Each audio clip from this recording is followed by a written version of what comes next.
వ్యక్తి నరేంద్ర మోడీ అన్న విషయాన్ని ఒక్కసారి గుర్తుంచుకొని ఈ తిరంగా యాత్ర సందర్భంగా మనందరం ప్రతిజ్ఞ తీసుకొని వాళ్ళ నేను దేశం నాకేమిచ్చింది కాదు, ఈ దేశానికి నేనేమిస్తున్నా, కనీసం ఏదో ఒక గొప్ప కార్యం చేద్దాం, ఈ దేశంలో పుట్టడమే భారతీయుడిగా పుట్టడమే ఇవాళ మన పూర్వజన్మ సుకృతమైన విషయాన్ని గుర్తుంచుకోండి. ఉద్యోగాలు వస్తాయి, రాజకీయాలు ఉంటే పోతాయి, రాజకీయ పార్టీలు వస్తే పోతాయి, ప్రభుత్వాలు వస్తే పోతాయి, ఇలా భావాజాలాలు వేరు కావచ్చు, ఆలోచనలు వేరు కావచ్చు, కానీ దేశానికి ఒకటే జాతీయ జెండా, ఈ దేశం ఒకటే, ఈ దేశ రాజ్యాంగం ఒకటే.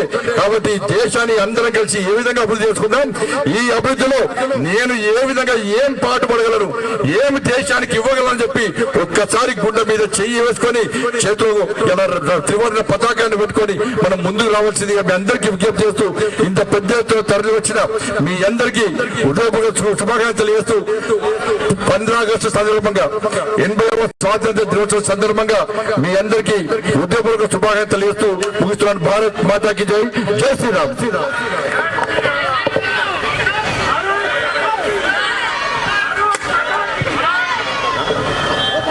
పెద్దలు సికింద్రాబాద్ పార్లమెంట్ సభ్యులు కేంద్ర మంత్రి వర్యులు జి కిషన్ రెడ్డి గారిని మాట్లాడాల్సిందిగా కోరుతా ఉన్నాను. భారత్ మాతాకి, భారత్ మాతాకి, స్వతంత్ర భారత్ కి వందే వందే వందే.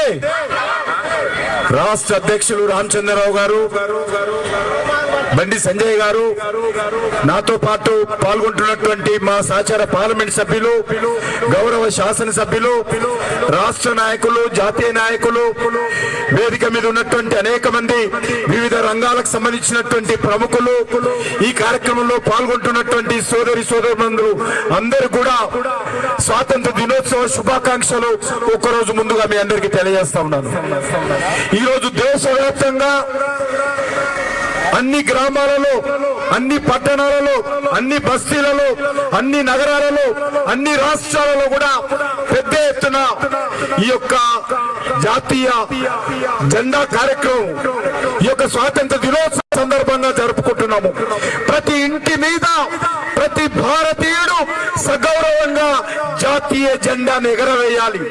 ప్రతి భారతీయుడు సగర్వంగా ఈ యొక్క జాతీయ జెండాను ఈ యొక్క తిరంగా యాత్రలో పట్టుకొని పరిగెత్తాలి. అది నరేంద్ర మోడీ గారు ఇచ్చినటువంటి పిలుపు.